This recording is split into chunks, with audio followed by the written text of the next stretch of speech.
So good evening, everyone. Welcome to this Tackle Your Transfer webinar put on by Kansas State University. We are excited that you're here, and we thank you for participating tonight as we talk about a lot of things pertaining to being a transfer student.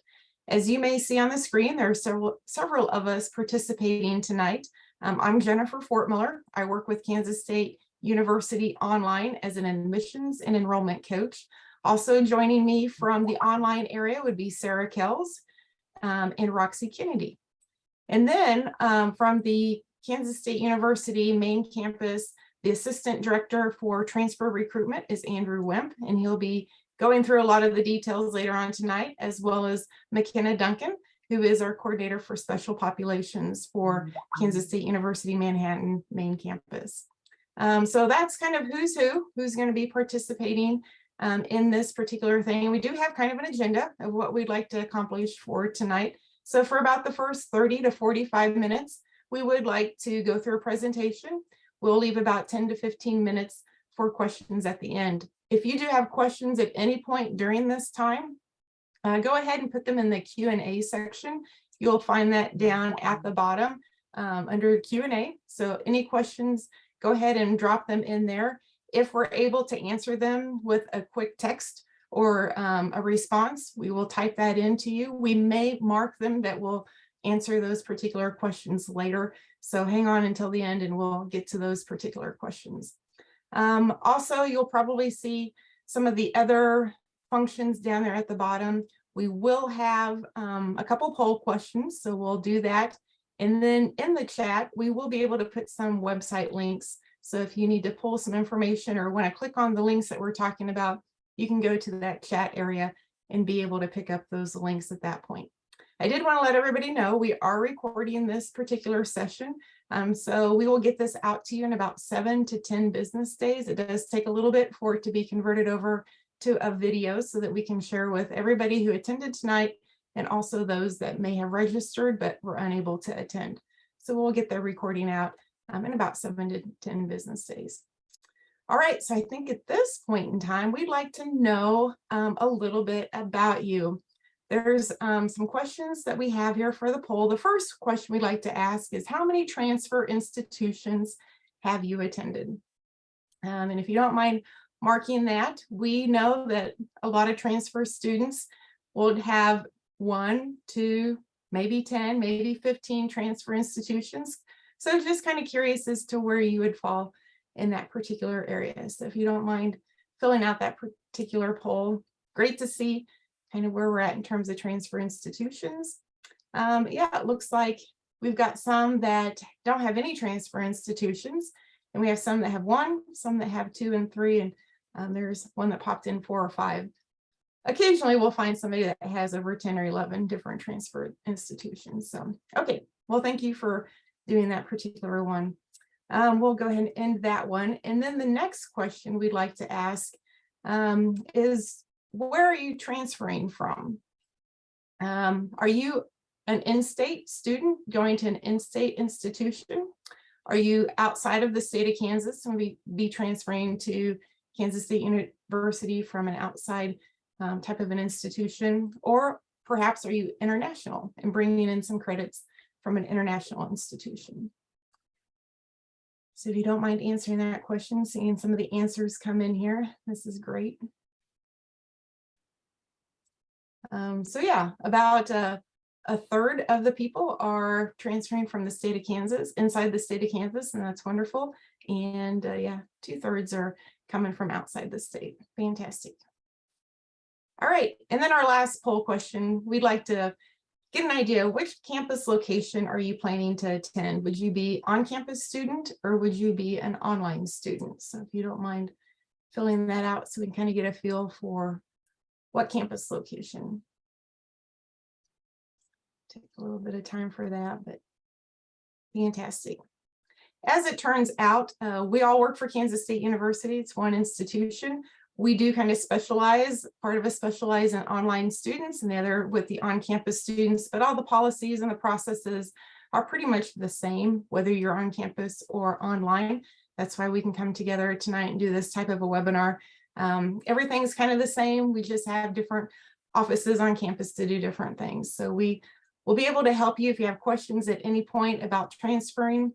Feel free to reach out to any of us, after the webinar, if that's the case, or if you have them right now, go ahead and drop some questions in that Q&A area and we'd be happy to go. So, okay, well, I think we will proceed on to the next little slide.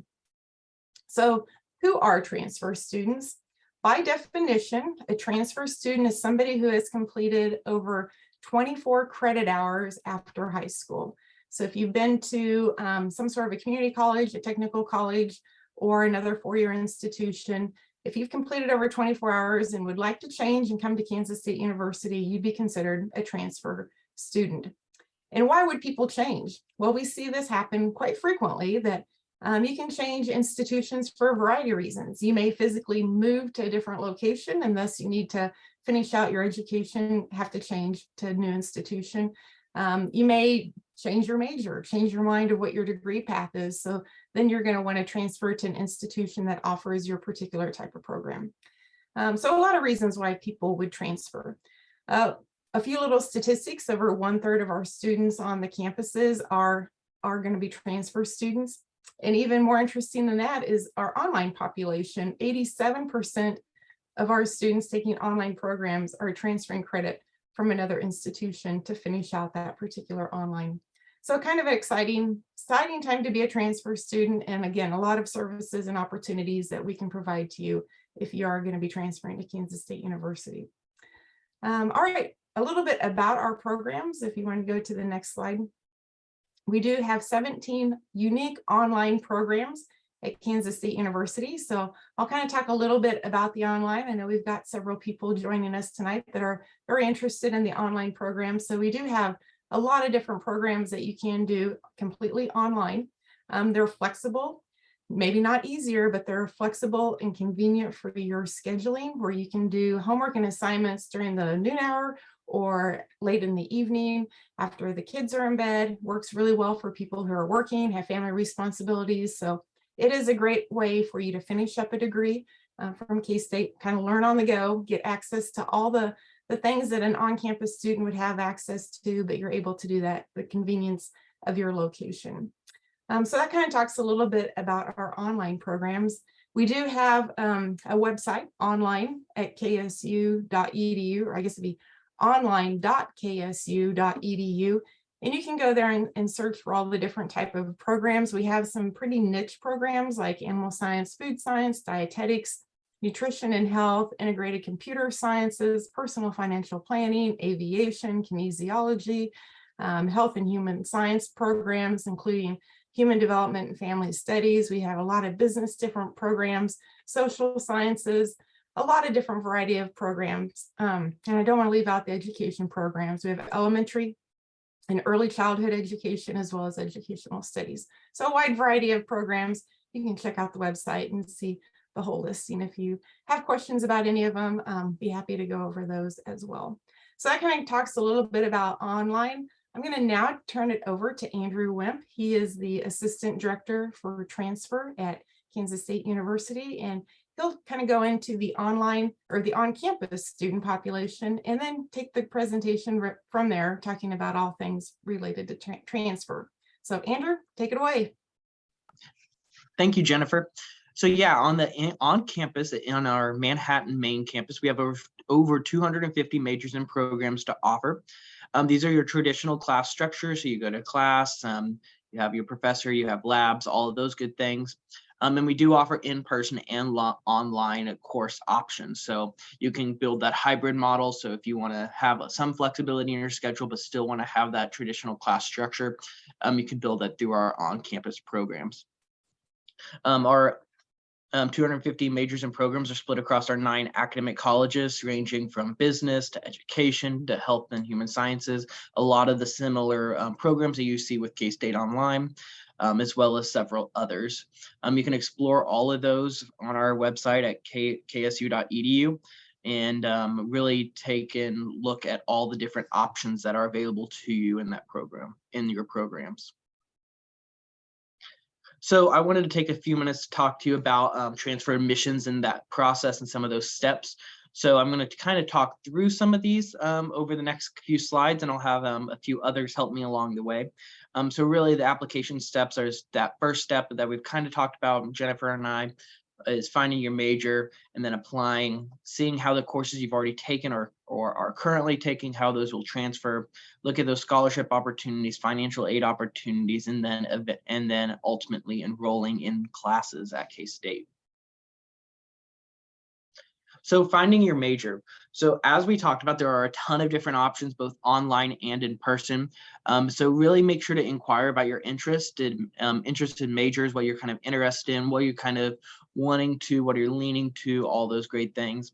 And then determining your starting semester. So do you want to start in the spring? Do you want to start in the summer? Do you want to start in the fall? All of those are options, both in person and on campus and online. So just kind of determining what fits best with you.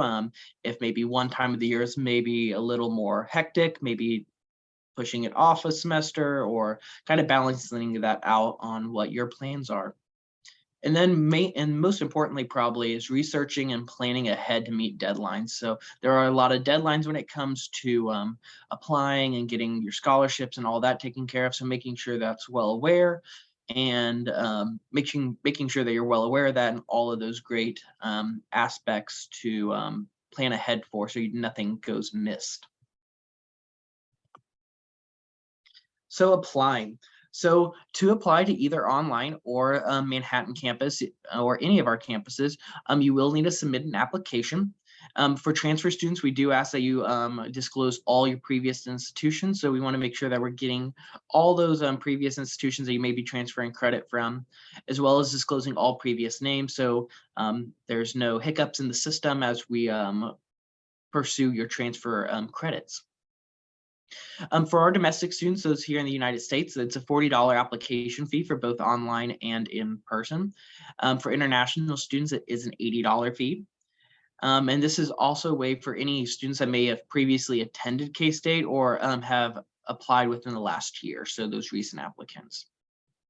One of the biggest portions of applying for K-State is getting those transcripts sent. So we do need those official transcripts from all previously attended institutions, or if you're a military affiliated student who has military credit, we need those official military transcripts, as well as if you've maybe taken any CLEP, AP, all of those different course offering exams. We need all those done as well. For our international population, we do accept international credits, so we just need those international transcripts done as well. And those can be unofficial. We do need those translated into English. We aren't really very picky on how that happens. So just the biggest thing, once you get that initial application submitted, getting all those transcripts ordered, those can be mailed, faxed, or sent electronically to us. So seeing how your courses will transfer. So when it comes to transferring credit to K-State, there are a few different requirements that we are looking at. So we do need it to come from a regionally accredited institution. So right now there are 6 regional accrediting bodies. So these are the accrediting bodies that basically set standards and guidelines for institutions of higher education to follow, to make sure that the quality of education that they're providing to their students is adequate and standardized across the board. Regionally and national accreditations are not the same, so be wary of that. If you're looking at taking courses elsewhere and you see a national accreditation, that is not the same as a regional accreditation, so make sure to kind of touch on that if that comes up. We do ask that you earn a C or higher on any work that you're transferring. Some classes with a D will be accepted, but to be safe across the board, earning that C is going to guarantee that coursework will be accepted into K-State. How that may be used will be justifiable upon the program and the area that you're going into. At K-State, your GPA does not transfer, but it is necessary for that admissions decision and scholarships. So once you get to K-State, your previous GPA is no longer taken into consideration. It goes off your K-State GPA, but we do need that transferable GPA for admission decisions and initial scholarships. Speaking of that GPA, for admission to K-State, you do need a 2.0 for admission in general. Some degrees do require a higher GPA, so really connect with one of us and we'll be able to kind of outline what are those degrees are that may require a higher GPA for you to transfer. There are also some degrees that require specific courses for prerequisites before applying. So again, just checking ahead, making sure that you have all your ducks in a row, all the classes taken that are needed to make sure that you have a smooth transfer to K-State. So with this, we do have a few tools for transfer at K-State. I'm going to pass this along to McKenna Duncan, our coordinator for special populations recruitment, to kind of walk through our different tools that we have available for you, as well as how they're beneficial. So McKenna, I'll toss it to you. Yeah, thanks, Andrew. So I kind of want to go over these tools because I think it's important for all transfer students to know that they exist, because these tools can really be used to benefit you and can be used to make your transfer process as seamless as possible. So the first tool that we have, and I'll go over these in detail in the next few slides, but we'll go over the transfer equivalency tool, transfer pathways, direct link, and then our reverse transfer as well. So we'll go ahead and talk about transfer equivalency first. So this is going to be on our website, and I believe it was just sent in the chat for you guys to reference as well. But we have our search course by course opportunity for you. So essentially what this does is you will plug in your school and then you can select certain classes that we have articulated in the system. And then it will tell you how they will transfer to K-State. So you can kind of see that here in this slide. It will show you how it will transfer to K-State. One thing to keep in mind is if you look at the first line, you'll see that the result, the Kansas State University class has an asterisk by it. One of the most common misconceptions that I find with students is that that asterisk does not mean that the class does not transfer. It just means that it will transfer, but it needs to be evaluated as to how it will fit into your degree plan specifically. If you look at the second line, the accounting 1640 class, you'll look and you'll see that the result as the K-State equivalent doesn't have any asterisks by it. That is because like I said earlier, it is a K-State equivalent. So it means that that class from Barton County Community College will come into K-State as accounting 231. So it's a K-State equivalent, if that makes sense. So then we'll go ahead and talk about our next transfer equivalency tool.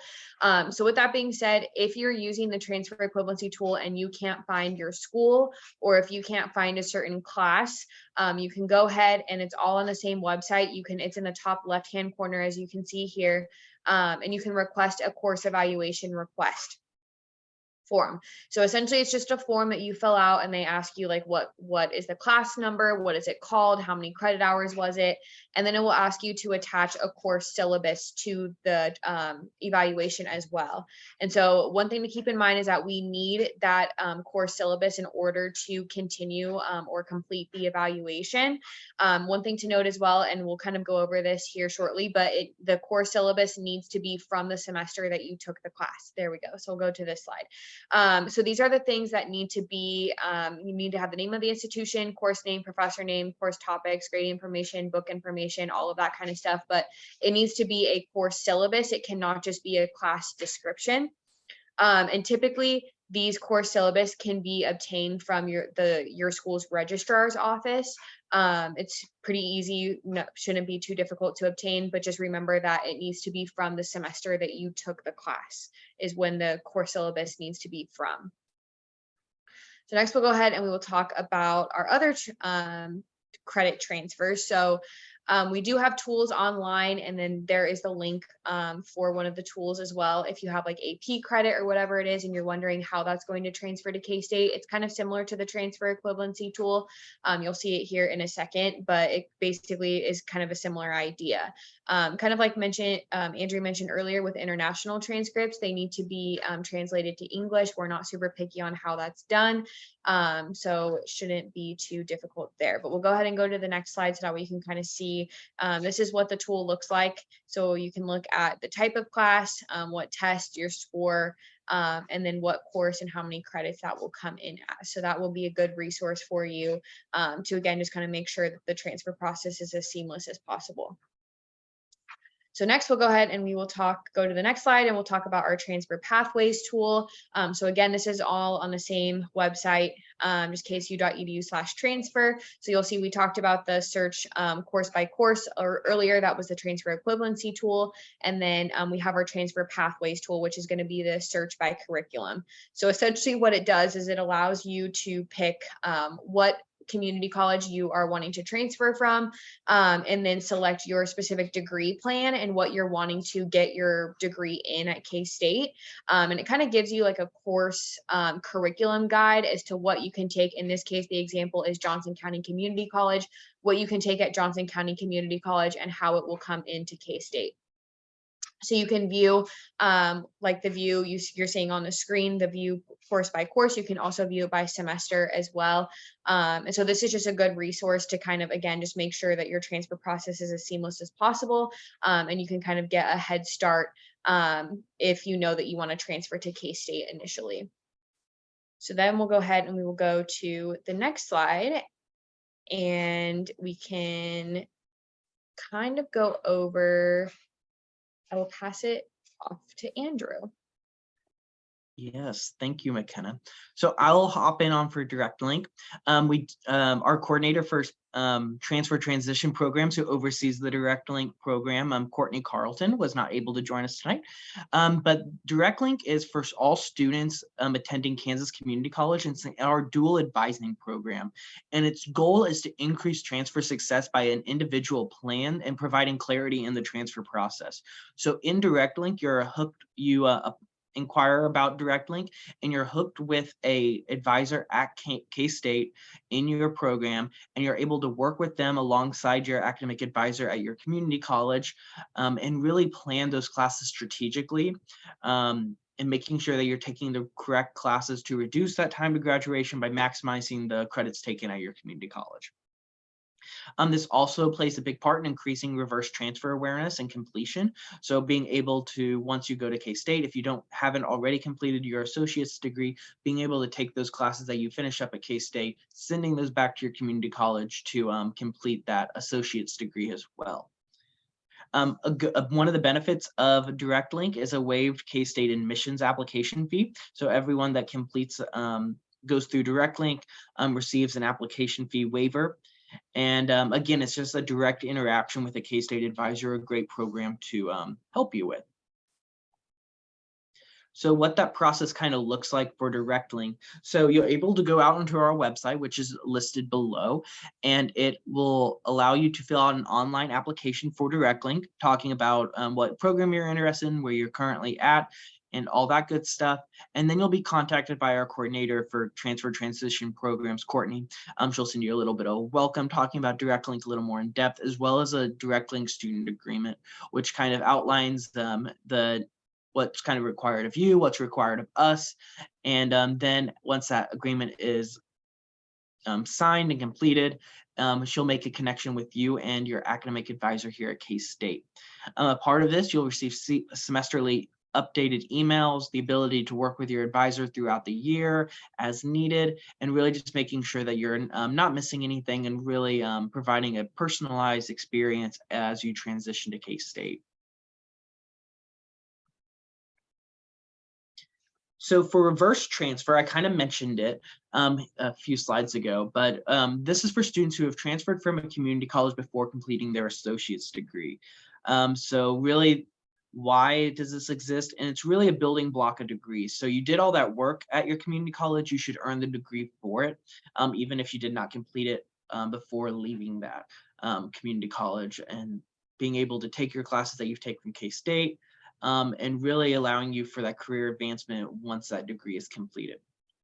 So after taking all your required classes your first year from K-State, you can opt into this opportunity. So just be sure to read all your emails from the registrar's office about reverse transfer. And it's really a smooth process of getting that associate's degree, even if you did not complete it before transferring to K-State.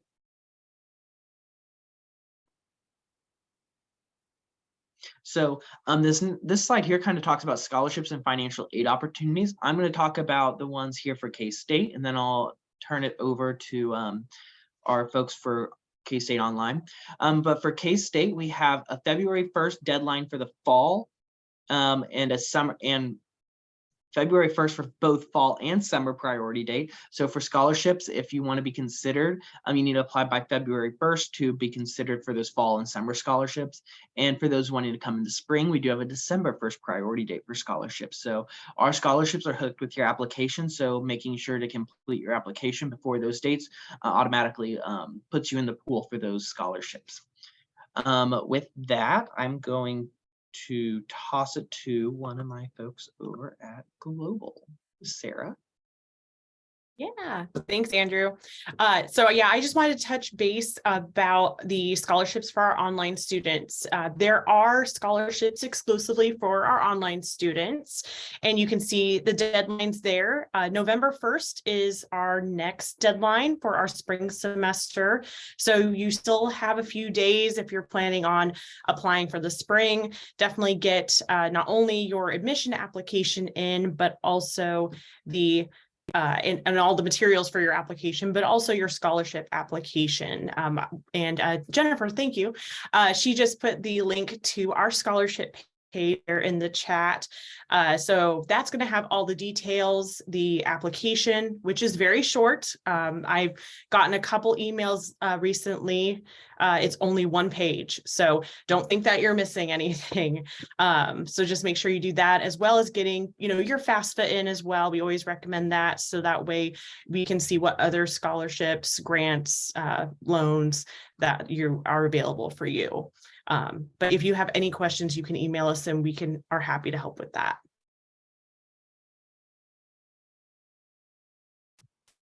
Perfect. So for admitted and enrolled students, once you're admitted, you'll receive your admissions decision. So be on the lookout for that after you apply. And once you're admitted, the biggest thing is always checking your K-State email. This is very, very important. You'll get information from both sides of information. So being sure that you're checking your K-State email is very important as well. Online students, once you're admitted, you'll receive a plan from your advisor about 2 weeks after being admitted. So be on the lookout for that as well. We ask you to log into your cases, which is your student portal. It's the K-State information system. So this is your one-stop hub for paying your bill, checking your registration, registering for classes. All of that stuff takes place within cases. We also request that you run a DARS report, which is your degree audit report. And this allows you to kind of see how those courses have officially been applied to your degree, all that good stuff. And then lastly, consult with your advisor on your class schedule. Working with your academic advisor is very, very important. Constant communication is a great thing to have with them and really working out that class schedule. And then lastly is enrolling in classes. So depending on which campus you are, that looks a little differently, but that's a last step to really becoming a K-State Wildcat. Okay, and I believe I have one more. Transfer student tips. So when you're applying as a transfer student, the best thing is to start early.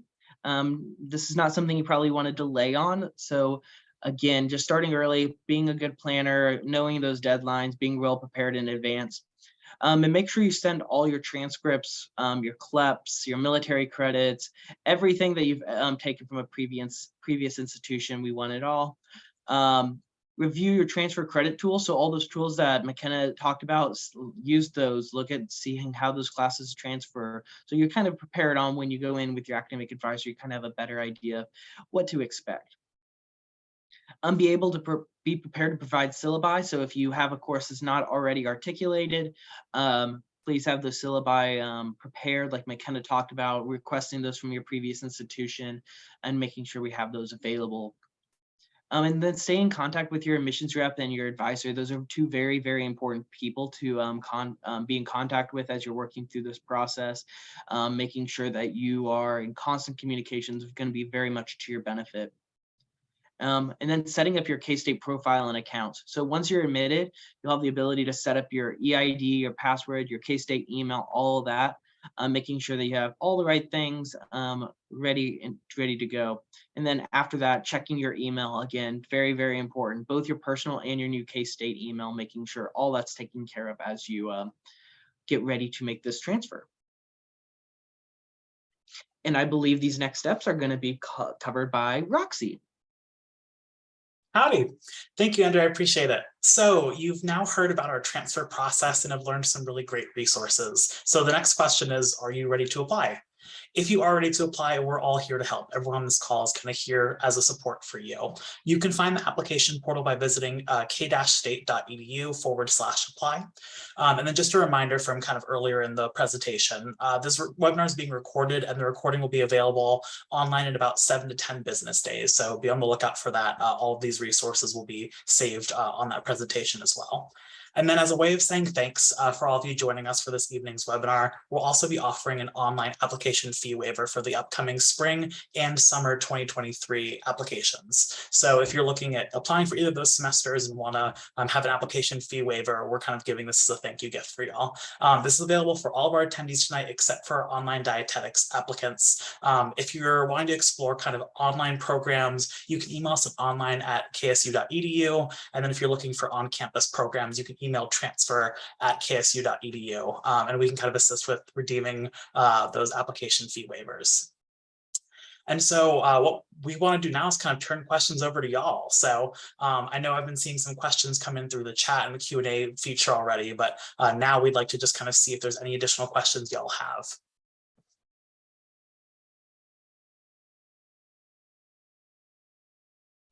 There was one that I thought we could kind of all address a little bit. What are your military benefits? As an admissions rep for online students, I usually have our students talk with our military tuition assistant representatives, our military services coordinators, sometimes the Veterans Affairs office, so they can talk through some of the different benefits, tuition assistant, things like that.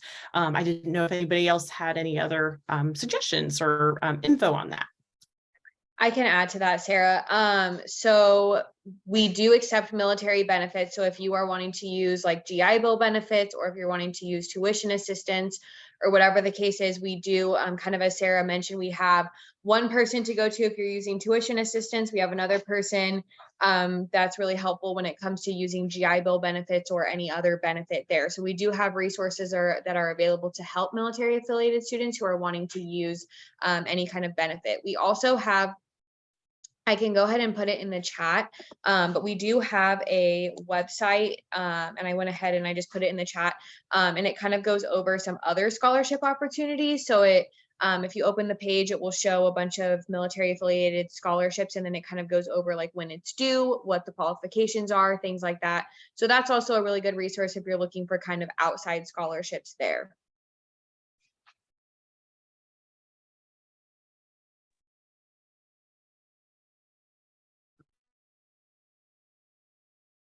There was a question I'll bring back up. It was answered online already. Do you all accept Missouri associate degree credits?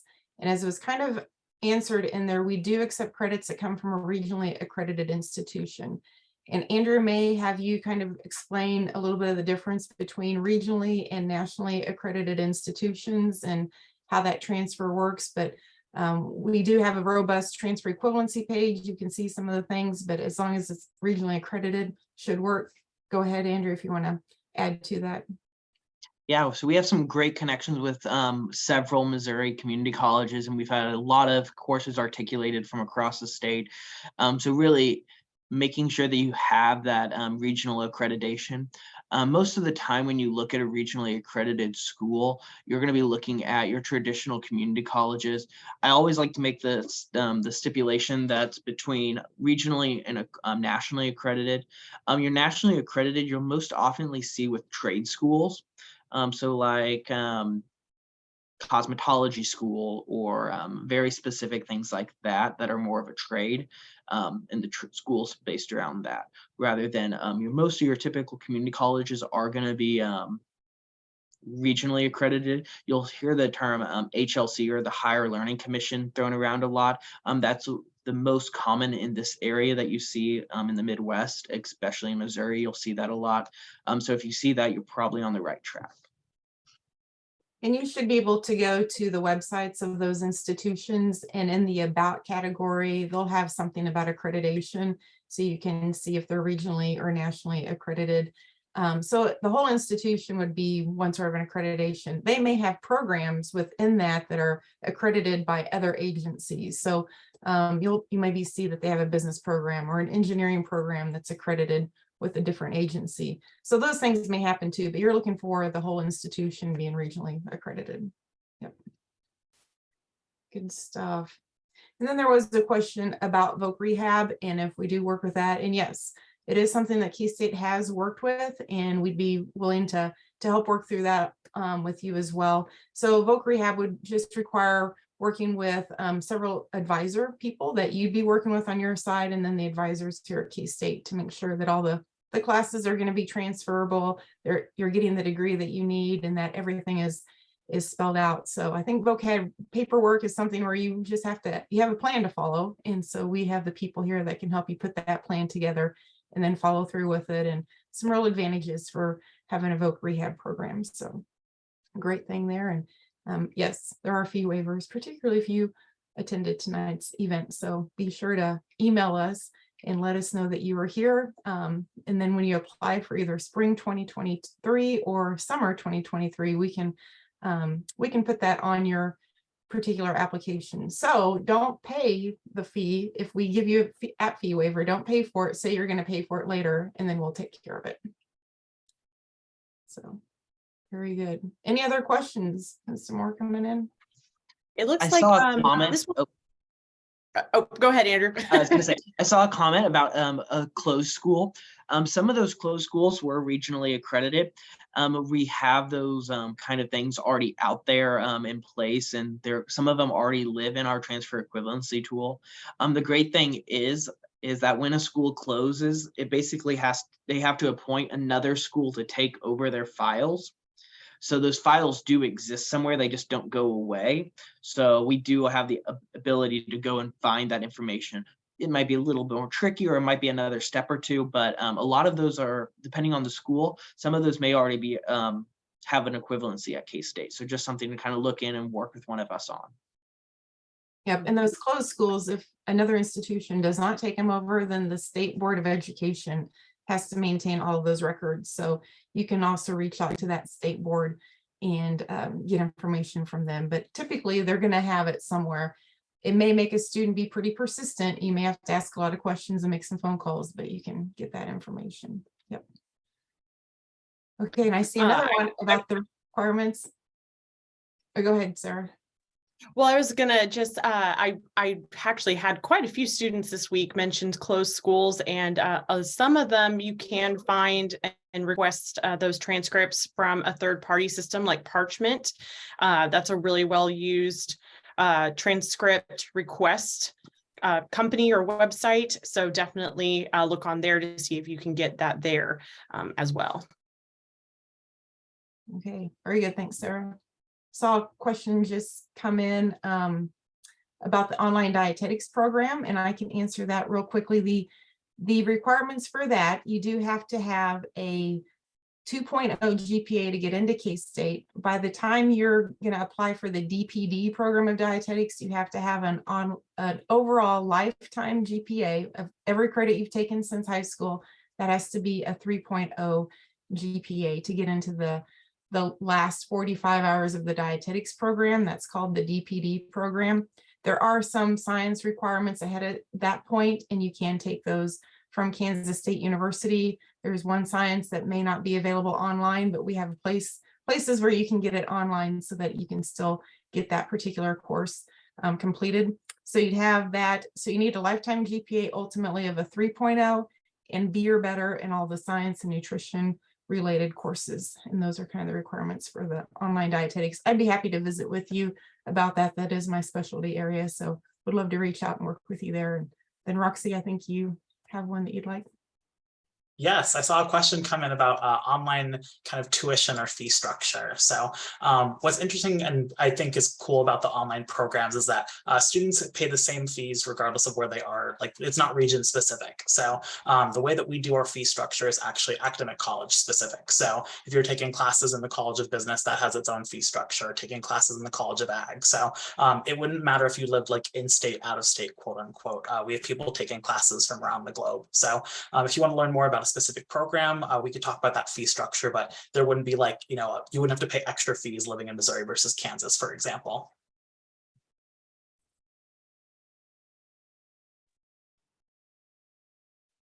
There was another question that came in about, do you accept college credits from 1980? So probably talk about, I don't think we have an expiration date on certain courses, but it might also be up to the department. Can anyone else talk about that? Yep, Sarah, you hit it right on the head. So most of the Great. time those credits will stay with you. We'll be able to transfer them and use them accordingly, just as normal. But like Sarah mentioned, sometimes depending on the coursework that's being considered and the program that you're going in, that academic area may require that those courses need to be use a new one. Very common, you see it with like computer courses. A course that may have existed in 1980 will not be the same course that exists today and may need to be a refresh one. I'll also jump in on that one. Dietetics, science type classes, those need to be fresh within 5 to 10 years, depending on the type of class.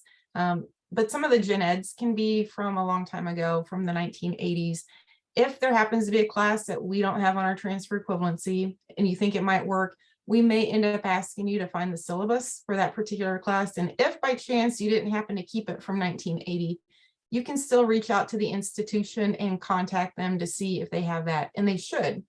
I've had one student who was just adamant that couldn't be found. And so I went ahead and did the legwork for that student. I contacted the registrar, who put me in touch with the librarian, who put me in touch with the archivist, and within a day and a half, they had found the syllabus from a 1986 class that we were looking for. So I know it can be done, but a student, you're gonna have to be persistent and kind of keep after them to find it, but they do have it, and they can provide that for you. So great deal. Any other questions that you guys have that we could potentially answer here? We've given you a lot of websites to explore. We'll be sending out this webinar so you can listen to it again if you have questions or miss something during the time. But otherwise, please feel free to email us. We'd love to talk to you. You have 3 different emails there on the screen, and I think they have been put in the chat. So pretty easy to remember. If you can remember at ksu.edu, that's the last little bit of it. So you can either contact us at online, transfer, or direct link. And we'd be happy to answer any types of questions and continue this conversation with you. And we'll be looking forward to having you as a part of the K-State team as well. So if there is nothing else, any other last comments from the panelists? Everybody's good to go. They're all shaking their heads saying they've got everything done. Okay, well, we will go ahead and end this particular webinar. Again, we appreciate you coming out and being a part of this, and we will look forward to seeing your application to K-State soon. Have a good evening, everybody. Good night. Bye, everybody.